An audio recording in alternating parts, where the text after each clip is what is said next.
Hello students, physics with DS Rajput में आपका स्वागत है। और आज अपन डिस्कस करने वाले हैं चैप्टर 5 के न्यूमेरिकल। चैप्टर 5 तक की थ्योरी कंप्लीट हो चुकी है। पहले फर्स्ट चैप्टर की थ्योरी न्यूमेरिकल कंप्लीट, सेकंड के थ्योरी न्यूमेरिकल कंप्लीट, थर्ड के थ्योरी न्यूमेरिकल कंप्लीट और फोर्थ के न्यूमेरिकल कंप्लीट, थ्योरी भी कंप्लीट। अब फिफ्थ चैप्टर की थ्योरी कंप्लीट हो गई है। अब आज अपन डिस्कस करने वाले हैं फिफ्थ चैप्टर के न्यूमेरिकल और सिक्स चैप्टर को स्टार्ट कर चुका हूं मैं। एक लेक्चर उसमें मैंने अपलोड भी कर दिया है।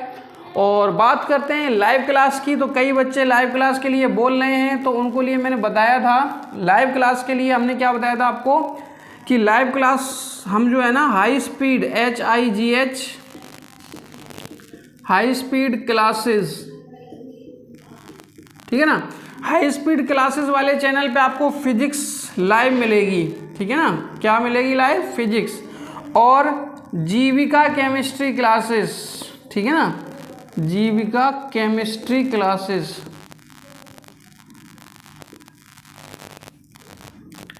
जीविका केमिस्ट्री क्लासेस पे आपको केमिस्ट्री मिलेगी।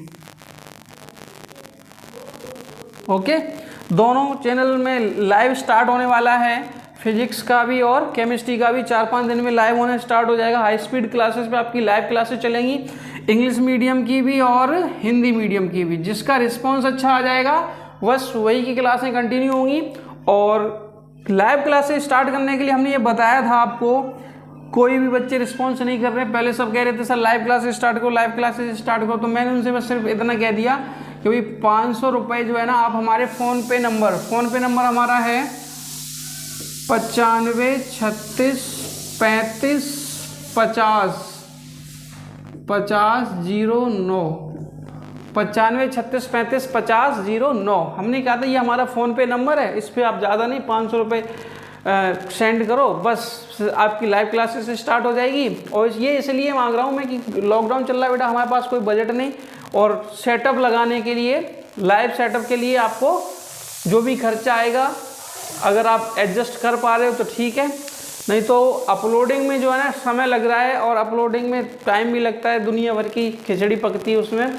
लाइव क्लासेस में आपको मैं फेस टू फेस पढ़ाऊँगा तो आपको भी इंटरेस्ट बनेगा। कुछ बच्चों के दिमाग में ये कि पेपर तो होंगे ही नहीं, तो ये दिमाग से निकाल लो, पेपर तो होंगे ही, चाहे कभी भी हो। पेपर 110% होंगे। 15 जून तक आपकी डेट आ जाएगी, इसीलिए ठीक है ना। तो कोरोना काल में जो भी मुझसे हो रहा है मैं आपकी हेल्प कर रहा हूँ। अगर आपको लगता है अपनी खुशी से, ये 500 रुपये वाली बात सबके लिए नहीं है, अगर आपकी खुशी है तो दे दो, नहीं खुशी है तो कोई बात ही नहीं, ठीक है ना। तो लाइव क्लासेस जो है ना आपकी कहाँ मिलेगी? हाई स्पीड क्लासेस पे 3-4 दिन में स्टार्ट करने की कोशिश कर रहा हूँ। अगर आप चाहें ना तो स्टार्ट करा सकते हैं, नहीं तो कोई दिक्कत नहीं। जीविका केमिस्ट्री क्लासेस पे भी आपको लाइव क्लासेस मिलेंगी, टाइम वगैरह बता दिया जाएगा आपको। ओके, तो चलिए शुरुआत करते हैं आज के इस लेक्चर की। आज के लेक्चर में हम डिस्कस करने वाले हैं न्यूमेरिकल, डिस्कस करने वाले हैं 5वें चैप्टर की, ठीक है ना। एकदम बेसिक से स्टार्ट करेंगे और फिर अपन आगे तक चलेंगे, और इसमें अच्छे न्यूमेरिकल आज अपन डिस्कस करने वाले हैं। तो बने रहिए हमारे साथ लास्ट तक, वीडियो के एंड तक तो बने ही रहें। और अगर वीडियो अच्छा लगा करे तो लाइक कर दिया करो, शेयर कर दिया करो, अपने दोस्तों को जोड़ो, ठीक है ना। कमेंट कर दिया करो, कुछ भी XYZ पूछना हो, कुछ भी कोई बात कहनी हो आप हमसे, तो आप कमेंट कर दिया करो अपन, ठीक है ना। चलो अब इसमें देखो, सबसे पहला क्वेश्चन क्या है। पहले क्वेश्चन में आपसे कहा है एक पृष्ठ से गुजरने वाले आवेश Q, एक पृष्ठ है और उससे गुजरने वाले आवेश Q का जो मान है उस समय T पर निम्न प्रकार निर्भर करता है। Q बराबर, सबसे पहले क्या है, हम कह सकते हैं कि भाई दिया है Q बराबर 4TQ + 5T + 6, ठीक है ना, कूलम। कितना दिया है? कूलम। तो T बराबर 1 सेकेंड, T बराबर 1 सेकेंड पर पृष्ठ से प्रवाहित ताक्षणिक धारा। ताक्षणिक धारा का मतलब होता है इंस्टेंटेनियस करंट। ताक्षणिक धारा का मतलब क्या होता है? Instantaneous current. तो ताक्षणिक धारा पूछी है आपसे, तो ताक्षणिक धारा का फॉर्मूला जो होता है ना, वो होता है आपका I बराबर होता है dQ/dt। I बराबर क्या होता है? dQ/dt। dQ/dt का मतलब क्या है? dQ/dt का मतलब है Q का अवकलन T के सापेक्ष। dQ/dt का मतलब क्या है? Q का अवकलन T के सापेक्ष। तो ये हो जाएगा आपका d/dt। q की जगह क्या रखोगे 4tq प्लस 5t+6, अवकलन कर लो तो 4 ऐसा का ऐसा ही, tq का अवकलन क्या होगा, अवकलन आता है क्या, tq का अवकलन हो जाएगा 3t², 5 ऐसा का ऐसा ही, t का अवकलन 1 और 6 का अवकलन 0। 6 अकेला है, कांस्टेंट है, तो कांस्टेंट अकेले का अवकलन होता है 0। तो ये बच जाएगा आपका 4 तिया 12t² प्लस 5, ये i आ गया। लेकिन इस i को हमें t बराबर 1 सेकेंड पर बताना है, तो t बराबर 1 सेकेंड पर i बराबर हो जाएगा आपका 12 गुणा, t की जगह क्या रखोगे 1, 1 का वर्ग 1 रहेगा, 1 का गुणा करोगे 12 में, 12 12 5 17, तो i बराबर हो जाएगा 17 एम्पियर। तो इस सिचुएशन में करंट कितना है 17 एम्पियर। तो आई थिंक आपको समझ में आया होगा, बहुत सिंपल सा अच्छा सा क्वेश्चन था। फिर इसके बाद अपन बात करते हैं सेकंड क्वेश्चन पे। सेकंड क्वेश्चन में आपसे कहा है हाइड्रोजन परमाणु, हाइड्रोजन परमाणु है, तो हाइड्रोजन परमाणु में एक इलेक्ट्रॉन किसी कक्षा में जिसकी त्रिज्या कितनी है 5.3 गुणा 10⁻11 मीटर। तो सबसे पहले हम लिख लेंगे कि भाई दिया है r बराबर 5.3 इंटू 10⁻11 मीटर। इस स्पीड से v बराबर 2.2 गुणा 10⁻6 मीटर प्रति सेकंड की चाल से चक्कर लगा रहा है। औसत विद्युत धारा का मान ज्ञात कीजिए, औसत विद्युत धारा का मान ज्ञात कीजिए, ठीक है ना। तो औसत विद्युत धारा, करंट पूछा आपसे, क्या पूछा है करंट, तो करंट कैसे निकालेंगे समझो। चूंकि I बराबर होता है औसत विद्युत धारा का मतलब टोटल आवेश बटे टोटल समय, कुल आवेश मतलब कुल बटे कुल समय। I बराबर होता है Q/T, तो T यहाँ आवर्तकाल होगा टोटल समय, तो टोटल समय क्या होगा कैसे निकालोगे, समय बराबर होता है दूरी बटे चाल, समय बराबर क्या होता है दूरी बटे चाल। कितनी दूरी तय कर लेगा ये 2πr, किस चाल से तय कर लेगा v से, ठीक है ना। और इलेक्ट्रॉन की बात कर रहे हैं तो q का मान कितना होगा e, q का मान कितना होगा e, इलेक्ट्रॉन का आवेश है। तो I बराबर हो जाएगा E/2πr बटे कितना v। तो ये v पलट के कहाँ पहुँचेगा, ये ऊपर पहुँचेगा, तो हो जाएगा EV/2πr, मान रख दो इसके, ठीक है ना। I बराबर हो जाएगा, एक स्टेप यहाँ बनाते हैं, E की जगह 1.6 गुणा 10⁻19 और V की जगह 2.2 गुणा 10⁻6 बटे 2 और यहाँ पे 22/7 गुणा R की जगह रखेंगे 5.3 गुणा 10⁻11। इसको सॉल्व करेंगे तो 7 ऊपर चला जाएगा, तो 7 गुणा 1.6 गुणा 2.2 माइनस के 19 से प्लस के 6, तो माइनस के कितने 13 बटे कितना 2 गुणा 22 गुणा 5.3 गुणा 10⁻11, 11 और हटा दो, ठीक है ना। ये कट जाएगा तो नीचे 10 बचेगा, ठीक है ना। 2 से ऊपर काट दोगे तो ये 7 गुणा 0.8, ठीक है ना, 16 गुणा 10⁻2 बटे बचेगा ये 10 गुणा 5.3। सॉल्व कर लेना, इसमें कोई बहुत बड़ी रॉकेट साइंस नहीं है, गुणा भाग है, गुणा भाग तो बेटा आप सॉल्व कर ही सकते हो, गुणा भाग आप सॉल्व नहीं करोगे तो कैसे काम चलेगा। तो आप इसका आंसर मैं बता दे रहा हूँ, इसका आंसर आता है 1.06, इसका आंसर आता है 1.06 गुणा 10⁻3 मीटर, सॉरी करंट है ना एम्पियर। अब आपको पता है 10⁻3 है ना, तो हम मिली कर सकते हैं इसको, मिली एम्पियर, तो हो जाएगा 1.06 मिली एम्पियर। देख लेना कैलकुलेशन में अगर थोड़ा बहुत ऊंच नीचे भी आ रहा है तो अपने घर पे इसकी कैलकुलेशन करके चेक कर लेना, बताना हाँ सही है, ठीक है ना। इस हिसाब से आपका ये निकल आएगा। और 2020 के किसी सेट में भी इस टाइप का क्वेश्चन आया हुआ है तो आप इसको अच्छे से तैयार कर लें। अब हम लोग बात करते हैं तीसरे न्यूमेरिकल की। तो तीसरे न्यूमेरिकल में आपसे कहा है एक धातु के तार की लंबाई कितनी दे रखी है, एल दे रखी है, एल मीटर, और उसके अनुप्रस्थ काट का क्षेत्रफल कितना दे रखा है, ए मीटर स्क्वायर है। ज्ञात कीजिए कि यदि तार की लंबाई खींचकर 2 गुनी कर दी जाए तो इसके प्रतिरोध में कितने प्रतिशत की वृद्धि होगी। आप ऐसे समझो, तार की लंबाई, जैसे तार है ये 1 मीटर है और इसको खींच के 2 मीटर का कर दें, तो किसी भी तार को अगर अपन खींचते हैं ना तो उसकी मोटाई भी कम होगी। ओके,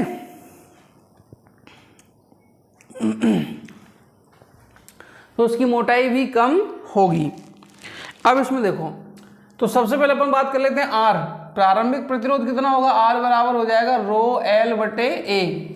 ऐसा कैसे, तो सीधा फॉर्मूला ही है, लंबाई एल है, प्रतिरोध तार की लंबाई एल है और अनुप्रस्थ काट क्षेत्रफल ए है, तो इसका प्रतिरोध ये हो जाएगा।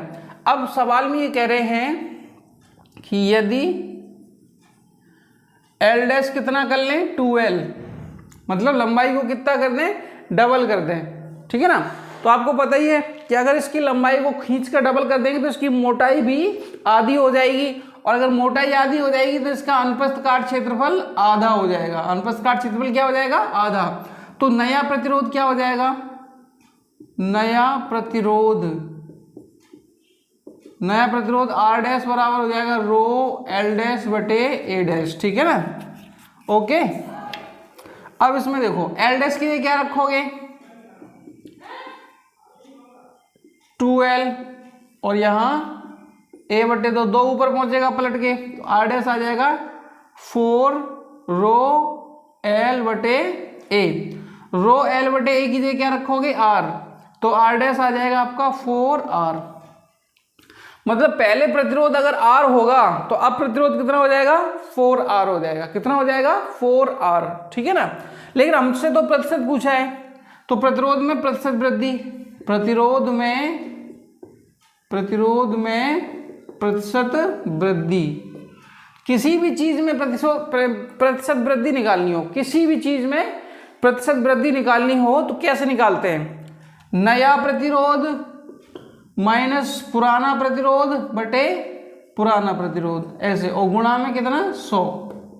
मतलब नई चीज माइनस नई चीज, मतलब बाद वाली चीज माइनस पहले वाली चीज बटे पहले वाली चीज, ठीक है ना। कोई भी हो, लंबाई, प्रतिरोध, क्षेत्रफल, आयतन, कुछ भी XYZ। तो यहाँ पे आर डैश की जगह क्या रखोगे, आर। 4R में से R घटाओगे कितना बचेगा, 3R। आर कट जाएगा तो ये हो जाएगा आपका कितना, 300%। कितना हो जाएगा ये, 300%। मतलब ये हुआ कि प्रतिरोध में वृद्धि कितनी होगी, 300%, ठीक है ना। तो आई थिंक आपको ये न्यूमेरिकल समझ में आए होंगे, नोट कर लो इनको, चलते हैं और आगे। अब हम लोग बात करते हैं आगे कुछ न्यूमेरिकल्स पे, ठीक है ना। तो चौथा न्यूमेरिकल क्या है, चौथे न्यूमेरिकल में आपसे कहा है एक कार्बन प्रतिरोध का मान आपको दे रखा है 62 गुणा 10⁻³ ओम है तथा सहता कितनी है, 5% है। इसके वर्ण कोड के मान क्रम से लिखिए। आर बराबर दे रखा है आपका 65 गुणा 10⁻³ ओम और सहता दे रखी है 5%, ठीक है ना। तो इसमें रंग बताने, क्या बताने, रंग। तो रंग बनाने के लिए इस टॉपिक के लिए हमने आपको एक टेबल बनवाई थी, अगर आपको याद हो, कलर कोड याद करवाए थे अगर आपको याद हो, ठीक है ना। तो हमने वो ट्रिक बताई थी आपको, बीबी रॉय ग्रेट भारत बताई थी, याद है कुछ, ठीक है ना। Great Bharat, very good wife, wearing golden silver necklace, ऐसे बताई थी। कहा था 1 2 3 4 5 6 7 8 9 और 10 शायद है, ये आपको देने हैं। सॉरी, यहाँ 0 है, यहाँ क्या है, 0 1 2 3 4 5 6 और ये 7 8 और ये जीरो से स्टार्ट करते हैं। जीरो यहाँ बी मतलब ब्लैक, ये ब्राउन, ये रेड, 3 नंबर पे ऑरेंज, 4 नंबर पे येलो, 5 नंबर पे ग्रीन, 6 नंबर पे ब्लू, वॉयलेट, ग्रे और वाइट। ये हमने सीरियल आपको बताए थे, ठीक है ना। और इसी सीरियल के हिसाब से आपको चलना है। तो सबसे पहले 6 है, सबसे पहले क्या है 6 नंबर। 6 नंबर पे बाहर करते हैं ब्लू यानी कि नीला, सबसे पहले क्या कलर होगा नीला। फिर 2 नंबर कहाँ पे रेड पे, ये देखो 2 नंबर कहाँ पे रेड पे, रेड मतलब लाल। फिर 10 पे घात 3, ये देखो ये 10 पे घात 3, 3 नंबर पे 10 पे घात 3 लग रही है ना, तो ये 3 नंबर 10 पे घात 3 किस में आएगा नारंगी, ऑरेंज, नारंगी, नारंगी। और यहाँ सहायता होती है 5%, 10% और ये 20%। नेकलेस मतलब नो कलर, तो यहाँ आपकी 5% दे रखी है ना, तो गोल्डन हो जाएगा, सुनहरा। गोल्डन मतलब सुनहरा। तो ये 4 रंगों की पट्टी हो जाएगी, यही रंग बताने थे। 1 नंबर में क्वेश्चन बनता है हर साल बोर्ड में, और अगर आपको ये रंग दिए जाएंगे तो ये प्रतिरोध पूछेंगे, प्रतिरोध दिया जाएगा तो आपसे ये रंग पूछेंगे, ठीक है ना। इस हिसाब से ऐसे भी कभी कभी पूछ लेते हैं, ये जो 2 लिखा है ना, 2 की जगह इन्होंने कोई लेटर दे दिया ए बी कुछ भी एक्स वाई, तो आपसे कहेंगे इसका कलर बताओ, तो भी आपको बताना होगा। प्रतिरोध दे देंगे इस हिसाब से ये दे देंगे, ठीक है ना। तो कुछ भी पूछा जा सकता है आपसे। 5वें क्वेश्चन को देखें। 5वें क्वेश्चन में क्या कह रहे हैं, एक्स बराबर दे रखा है 4 ओम। एक्स बराबर कितना दे रखा है 4 ओम। तो ओम मतलब प्रतिरोध, ओम मतलब प्रतिरोध, मतलब क्या हुआ कि एक्स प्रतिरोध है, एक्स क्या है प्रतिरोध है।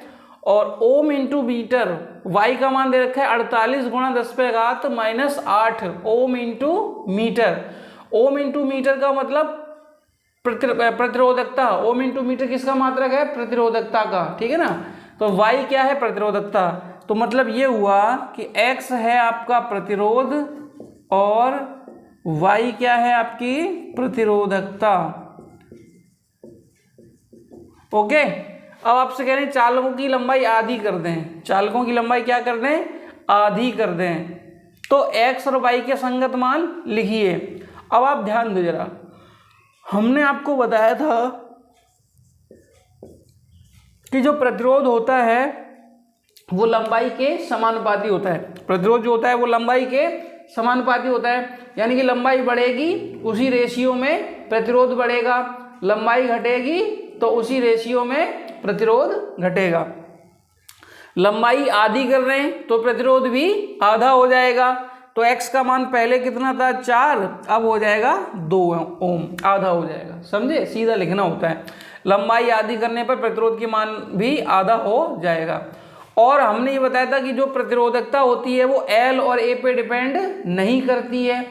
तो जब L और A पे डिपेंड नहीं करेगी तो लंबाई मुझे आधा करो चाहे और चौथाई कर दो या बढ़ा दो, y के मान में कोई चेंजमेंट नहीं होगा। तो y का मान उतना ही रहेगा जितना था पहले, इसमें कोई दिक्कत, इतना बताना था, ठीक है ना। चलो अब अपन बात करते हैं नेक्स्ट क्वेश्चन की, 6 क्वेश्चन की। तो 6 क्वेश्चन में आपसे कहा है, 6 क्वेश्चन में आपसे कहा है टंगस्टन का तार है, क्या है टंगस्टन का तार है, और टंगस्टन का तार है जिसकी लंबाई कितनी दे रखी है, लंबाई व काट क्षेत्रफल, ये लंबाई दे रखी है L बराबर, यहाँ लिख सकते हो आप, दिया है L बराबर 1.5 मीटर और अनुप्रस्थ काट क्षेत्रफल 0.60 गुणा 10⁻⁻6 मीटर स्क्वायर। तो अब इसको हम ऐसे लिख सकते हैं 15 गुणा 10⁻⁻1 मीटर, और इसको लिख सकते हैं 6 गुणा 10⁻⁻7 मीटर स्क्वायर। ये A हो गया। और रो कितना दिया है, रो दिया है 5.6 गुणा 10⁻⁻8, यहाँ से भी दशमलव हटा लो तो ये 56 गुणा 10⁻⁻9। कैलकुलेशन इजी हो जाती, थोड़ी सी दशमलव हट जाते हैं तो। आर, अब इसमें कह रहे हैं कि तार में प्रवाहित धारा का मान बताओ। तो अगर अपन वोल्टेज भी दिया है बेटा, V बराबर दिया है, V बराबर दिया आपका 0.90 वोल्ट, करंट पूछा है I। तो अगर अपन V बराबर करंट पूछा है I, अगर अपन V बराबर IR लगाएंगे ना तो I बराबर हो जाएगा V/R। तो ध्यान देना, V क्वेश्चन में गिवन है, V दिया है बट R नहीं दिया। R दिया है क्या? नहीं दिया ना। तो पहले R निकालो फिर V निकालो। तो यहाँ पे देखो, तो जब यही लगाएंगे ये फॉर्मूला I बराबर हो जाएगा V अपॉन R, और चूंकि R बराबर क्या होता है, रो L बटे A, तो यहाँ रखोगे तो ये हो जाएगा आपका कितना, I बराबर हो जाएगा V अपॉन R की जगह क्या रखोगे, R की जगह रखेंगे रो L अपॉन A पलट के ऊपर पहुंचेगा तो V गुणा A बटे रो L। अब मान रख दो V की जगह 0.90 गुणा A की जगह 6 गुणा 10⁻⁻7 और रो की जगह 56 गुणा 10⁻⁹ और L की जगह 15 गुणा 10⁻⁻1। इसको सॉल्व करना है, ठीक है ना। यहाँ से दशमलव हटा लो तो यहाँ पावर 8 हो जाएगी। कितनी हो जाएगी? तो ये हो जाएगा आपका 9 छक्के 54 गुणा 10⁻⁻8 बटे में आ जाओ, ये हो जाएगा 56 गुणा 15 गुणा ये हो जाएगी आपकी 10⁻⁻10। काट पीट लो, 3 से काट लो, 3 पचे 15, 3 एकम 3, 3 बटे 24, ठीक है।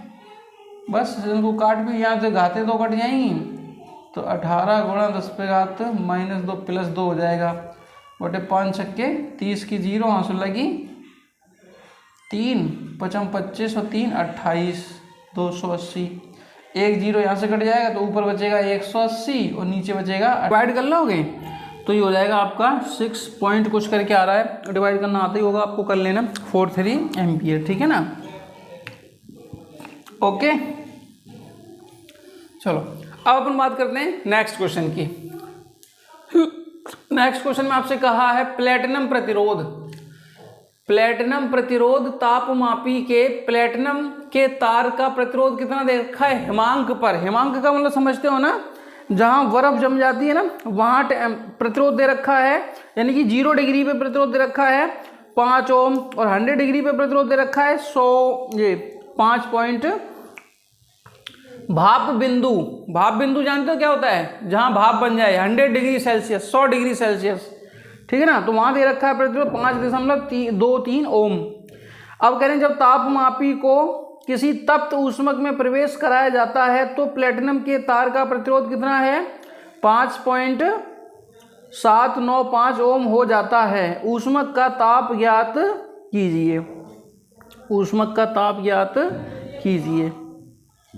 कोई दिक्कत?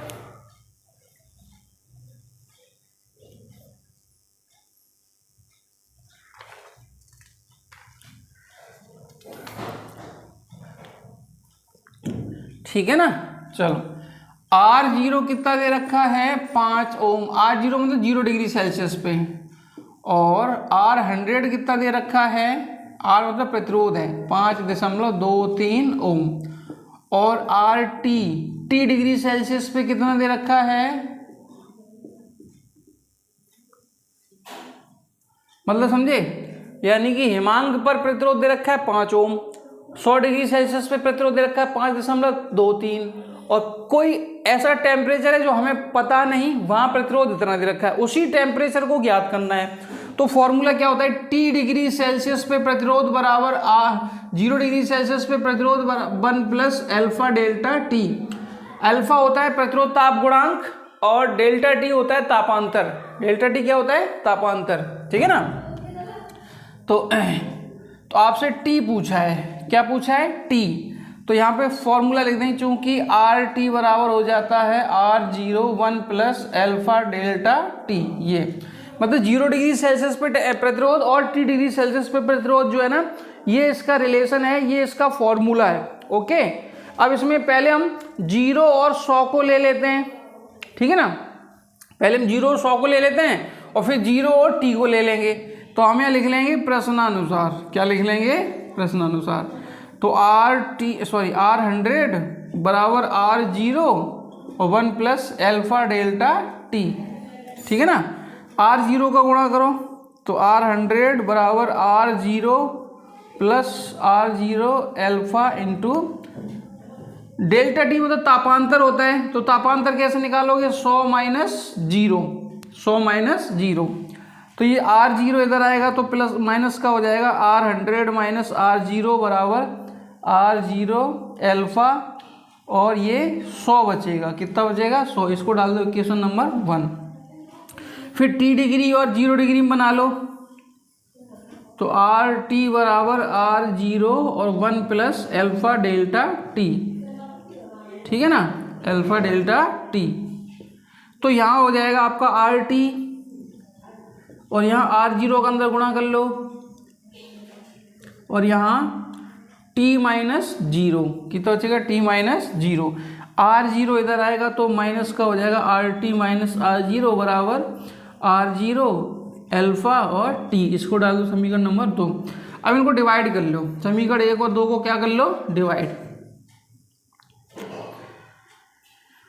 समीकरण 1/2 से LHS में लग जाएगा R100 माइनस R0 बटे RT माइनस R0, और इधर हो जाएगा R0 अल्फा 100 और इधर हो जाएगा R0 अल्फा T। तो R0 अल्फा कट जाएगा, तो ये बचेगा R100 माइनस R0 बटे RT माइनस R0 बराबर 100 T। क्रॉस गुणा करके बताओगे तो T निकल आएगा इधर, तो ये बच जाएगा आपका RT माइनस R0 बटे R100 माइनस R0 और गुणा कितना? 100। सबके मान रख दो। RT का कितना है? 5.795 और R0 का 5, और यहाँ पे कितना है? 5.23 माइनस 5 और गुणा कितना? 100। तो ये बचेगा 0.795 बटे 0.23 गुणा 100। इसको सॉल्व कर लेना, दशमलव हटा के इसको सॉल्व कर लोगे तो आपका आंसर बच जाएगा, आपका आंसर बच जाएगा 345.65 यानी 65, 345.65 डिग्री सेल्सियस, ठीक है ना। ये टेम्परेचर होगा उसका, तापमापी का। मतलब समझे क्या? मतलब एक प्लेटिनम का तार है और 0 डिग्री सेल्सियस पे प्रतिरोध इतना है, भाप बिंदु पर इतना है। अगर हम इस तार को किसी टेम्परेचर में घुसेड़ दें तो कह रहे हैं कि उसका प्रतिरोध इतना हो जाता है, तो वो किस टेम्परेचर को, क्या टेम्परेचर था वो पूछा था आपसे, ठीक है ना।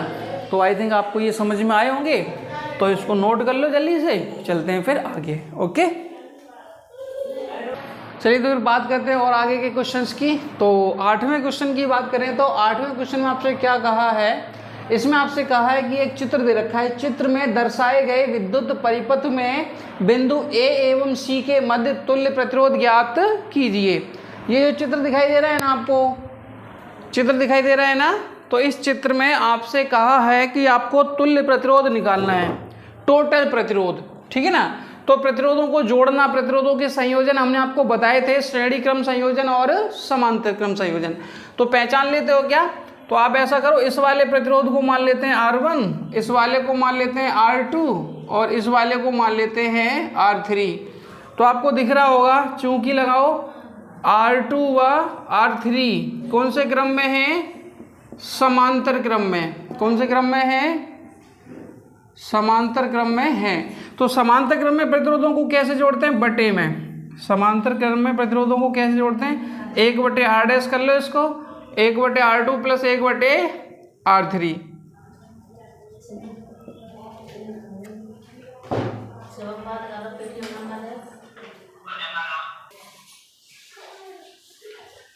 तो समांतर क्रम में जो प्रतिरोधों का जो संयोजन है वो ऐसे होता है, 1/R' बराबर 1/R2 प्लस 1/R3। R2 का मान 4 ओम, R3 का मान भी 4 ओम।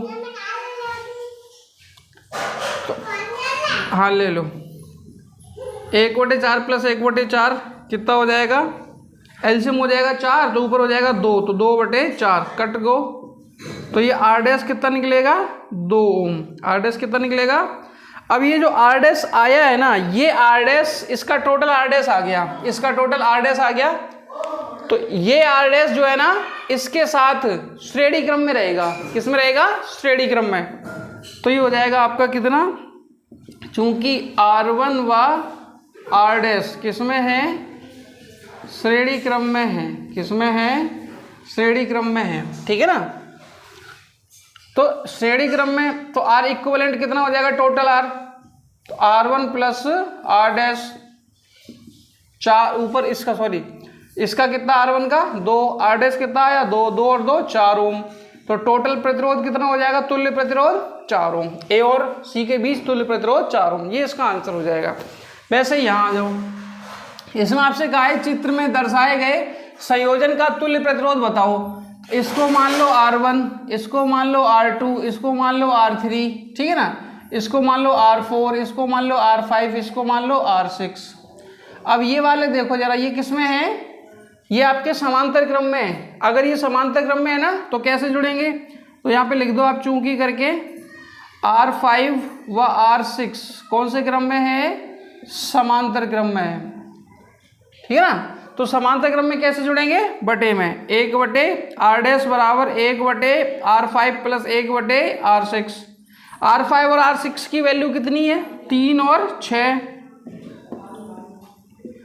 एलसीएम 6, ये 2 प्लस 1 3 बटे 6, 1 बटे आर डैश।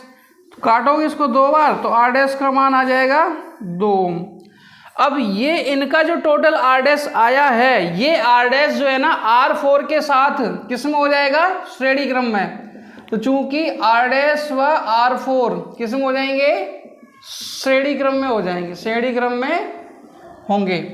तो ये हो जाएगा श्रेणी क्रम में R डबल डैश कर लो इसको, R4 plus are dash. R4 की वैल्यू कितनी? 4, इसकी कितनी आई? 2, 4 2 6, तो ये 6 ओम हो गया। अच्छा ये पहले से ही किस में है? श्रेणी क्रम में है। चूंकि लगा दो R2 प्लस सॉरी R2 और R3 किस में है? श्रेणी क्रम में। तो श्रेणी क्रम में तो सीधा जुड़ेगा, R ट्रिपल डैश बराबर आ जाएगा R2 प्लस R3। तो ये हो जाएगा R2 जे क्या रखोगे? R2 जगह रखोगे 2 प्लस 6, सॉरी R2 की जगह 7 और R3 की जगह 5, तो 7 प्लस 5 तो ये 12, R ट्रिपल डैश बराबर हो जाएगी 12। अब ये देखो इसका R ट्रिपल डैश, इसका R डबल डैश, तो ये दोनों आपस में कैसे होंगे? समांतर में। ये वाले और ये वाले किस में होंगे? समांतर में। तो यहाँ लिख दो R डबल डैश व R ट्रिपल डैश किस में होंगे? समांतर क्रम में होंगे। ओके, 1 बटे R 4 डैश कर लो बराबर 1 बटे R डबल डैश प्लस 1 बटे R ट्रिपल डैश। मान रखो 1 बटे 6 प्लस 1 बटे 12, एलसीएम लोगे तो 3 बटे 12, तो 3 एकम 3, 3 चौके 12, 1 बटे R, तो R 4 डैश कितना हो जाएगा? 4 ओम। R4 डैश और ये R1 अब ये सीधे हो जाएंगे श्रेणी क्रम में। तो यहाँ पे अपन लिख सकते हैं R1 व R4 डैश जो है किस में होंगे? श्रेणी क्रम में होंगे, ठीक है ना। जब ये श्रेणी क्रम में होंगे ना तो श्रेणी क्रम में तो सीधे जुड़ते हैं। सीधे कैसे? ये 4 है, ये 5 है, तो 5 और 4 9, तो टोटल प्रतिरोध कितना हो जाएगा? 9 ओम हो जाएगा। टोटल प्रतिरोध आपका हो जाएगा 9 ओम, ठीक है ना। तो बस इसमें थोड़ा सा यही रहता है कि भाई कौन से समांतर में, ये आपके कॉमन सेंस से जुड़ के कैसे आपको पता चल जाए। इनके लिए कोई वैसा कोई बहुत बड़ी रॉकेट साइंस नहीं है। आप खुद ही जब सॉल्व करने लगोगे तो आपको खुद ही पता चल जाएगा कि कौन से प्लस में और कौन से श्रेणी क्रम में और कौन से समांतर क्रम में। ओके चलो, अब इसके बाद ये वाला क्वेश्चन की बात करते हैं, 1-10 के क्वेश्चन की बात करते हैं, ठीक है ना। आज का ये लास्ट क्वेश्चन है, फिर इसको हम 2-3 पार्ट में बताएंगे क्योंकि अच्छे और बड़े बड़े न्यूमेरिकल इसमें और रह गए हैं। तो आप बस बने रहिए, तो इस चैप्टर के न्यूमेरिकल अभी और भी बताएंगे, ठीक है ना। चलो इसमें क्या क्या दिया है? एक प्लेटिनम प्रतिरोध तापमापी जिसकी सहायता से प्रतिरोध में परिवर्तन ज्ञात कर ताप का मान ज्ञात किया जाता है। तो कहा 20 डिग्री सेल्सियस पर प्रतिरोध कितना है? 50, यानी कि R 20 डिग्री सेल्सियस पे कितना है? 50 ओम, ठीक है ना। जब तापमापी को एक पात्र जिसमें चांदी गलन बिंदु पर है में रखा जाता है तो इसके प्रतिरोध का मान बढ़कर 80 ओम हो जाता है। यानी कि कौन सा टेम्परेचर है तो पता नहीं, तो RT मान लो, तो ये 80 ओम हो गया। आगे कह रहे हैं यह मानते हुए कि इस ताप परास में प्रतिरोध का मान रेखीय परिवर्तन होता है, चांदी के गलन बिंदु का मान ज्ञात कीजिए। यानी कि टेम्परेचर बताना है T, ठीक है ना। और या दो टेम्परेचर हो गए ना, तो ऐसा कर लो, इसको T1 मान लो 20 डिग्री सेल्सियस और T2 हम लोग निकाल लेंगे। और अल्फा कितना दे रखा है, इसमें अल्फा दे रखा है 3.8 गुणा 10⁻³ डिग्री सेल्सियस इनवर्स, इस हिसाब से। और फॉर्मूला हमने आपको बताया था T डिग्री सेल्सियस पे प्रतिरोध बराबर 0 डिग्री सेल्सियस पे प्रतिरोध बराबर इनटू में 1 प्लस डेल्टा T। अब यहाँ जरूरी नहीं कि T डिग्री और 0 डिग्री हो, हम इसको T1 T2 में भी कन्वर्ट कर सकते हैं। यानी कि यहाँ पे T2 हो जाएगा और यहाँ पे कितना हो जाएगा, T1 हो जाएगा, ठीक है ना। बात समझ में, यहाँ पे भी चाहो तो कर सकते हो आप T1 और T2। ओके चलो, अब यहाँ से आपसे T2 पूछा है, क्या पूछा है, T2 मान रखो। यहाँ पे यहाँ क्या रखोगे आप 80 और यहाँ क्या रखोगे 50, ठीक है। और यहाँ 1 प्लस अल्फा की जगह रखोगे कितना 3.8 गुणा 10⁻³ और यहाँ पे हो जाएगा T2 माइनस T1। ये 0 से 0 काट दो, ठीक है ना, 0 से 0 कट जाएगा। तो ये 5 इधर आएंगे तो माइनस के बटे में आ जाएंगे 8/5 और यहाँ 1 प्लस 3.8 गुणा 10⁻³ और यहाँ T2 माइनस T1।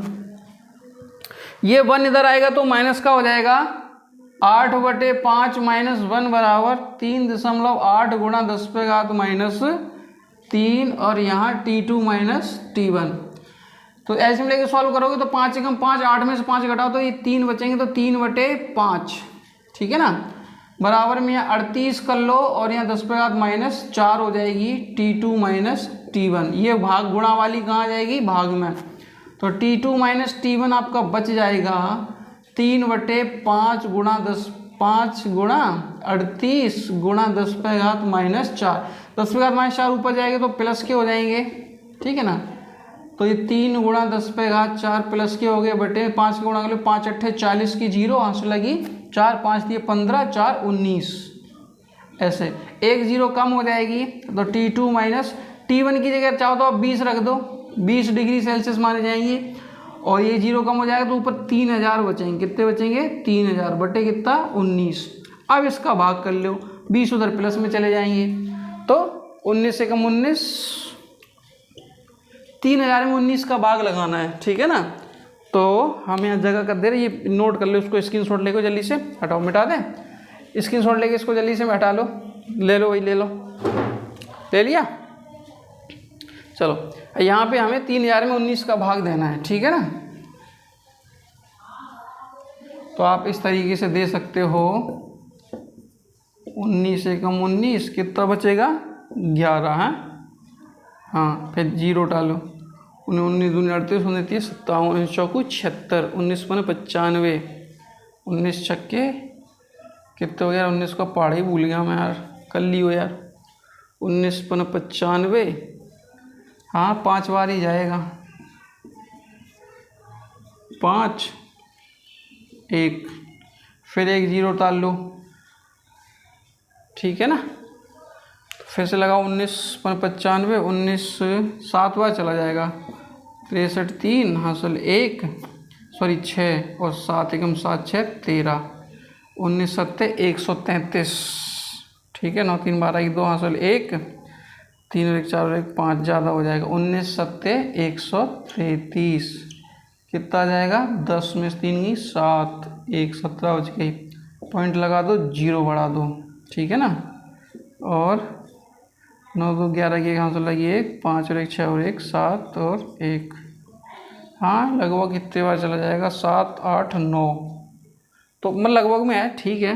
तो ये आ जाएगा आपका 157.9 और प्लस में कितना 20, तो ये हो जाएगा आपका कितना 177.9 डिग्री सेल्सियस। कितना आया? 177 पॉइंट, सही है, एकदम करेक्ट आंसर है 177.9 डिग्री सेल्सियस। ठीक है ना, इस हिसाब से आप इसको सॉल्व कर सकते हो। तो आई थिंक आपको ये सारे न्यूमेरिकल समझ में आए होंगे। अगर आपको ये वीडियो अच्छा लगा तो इसको लाइक करें, ज़्यादा से ज़्यादा शेयर करें। लाइव क्लासेस के बारे में हम आपको बता ही चुके हैं, हाई स्पीड क्लासेस पे आपकी लाइव क्लास चलेगी। और लाइव क्लास की शर्त क्या है? जो सेटअप का खर्चा आएगा वो आप लोगों को उठाना पड़ेगा। इच्छा आपकी है जल्दी स्टार्ट करवाना चाहो जल्दी स्टार्ट करवा सकते हो, टाइम लगाना चाहो टाइम लगा सकते हो। और केमिस्ट्री के लिए हम बता ही चुके हैं आपको, जीविका केमिस्ट्री क्लासेस। ओके ओके, मिलते हैं अगले वीडियो में। ओके, घर पे रहिए, सुरक्षित रहिए। कोरोना जब तक चल रहा है तब तक घर पे ही रहो।